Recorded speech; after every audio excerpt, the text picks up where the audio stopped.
இந்த நபரு ஒரு கோல்டு காயினை வச்சு ஒரு ஸ்க்ரூவை கழட்டுறாரு. கழட்டிட்டு சேஃப்டி லாக்க புடிச்சு இழுத்து வண்டிக்கு பின்னாடி இருக்கிற டோரை ஓபன் பண்ணி விட்டுறாரு. இது எதையுமே அந்த வண்டியை ஓட்டிட்டு இருக்கிற டிரைவர் பார்க்கவே இல்ல.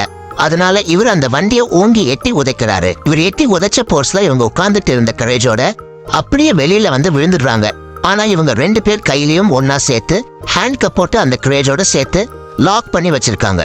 அதனால இவங்களுக்கு வேற வழி இல்லாம அந்த சூடான பாலைவனத்துல அந்த கரேஜை இழுத்துக்கிட்டே நடந்து போறாங்க. அப்ப வேற இவங்க திடீர்னு ஒரு உயரமான இடத்துல இருந்து ஸ்லிப் ஆகி அந்த கரேஜோட அப்படியே சறுக்கிக்கிட்டே கவுந்து விழுந்துடுறாங்க. அப்ப இவங்க கொஞ்ச தூரத்துல ஒரு பழைய ஏரோப்ளேன் கிராஷ் ஆகி கிடக்கிறத பார்த்துட்டு அந்த இடத்துக்கு போய் அங்க கொட்டி கிடக்கிற ஏரோப்ளேனோட பார்ட்ஸ் எல்லாம் வச்சு எப்படியோ அவங்க கையில இருக்கிற லாக்க ஓபன் பண்ணிடுறாங்க. அதுக்கப்புறம் இவங்க காத்து அடிக்கிற திசையிலேயே அந்த பிளேனோட ஒரு ரெக்கையை மட்டும் தூக்கி புடிச்சுக்கிட்டு காத்தோட திசையிலேயே அப்படியே போக ஆரம்பிக்கிறாங்க. இப்ப இவங்களுக்கு ரொம்பவே சந்தோஷமா இருக்கு. பாலைவனத்துல டிராவல் பண்றதுக்கு இந்த பிளேட் இவங்களுக்கு ரொம்பவே உதவியா இருக்கு. அதுக்கப்புறம் இவங்க அந்த பிளேட்லயே போய் அங்க இருந்து ஒரு வீட்டை மோதிட்டாங்க. அந்த வீட்டை மோதினதுக்கு பதிலா அந்த வீட்டோட ஓனருக்கு அந்த கோல்டு காயினை கொடுத்துட்டு அவர் வச்சிருந்த காரை எடுத்துக்கிட்டு கிளம்பிறாங்க.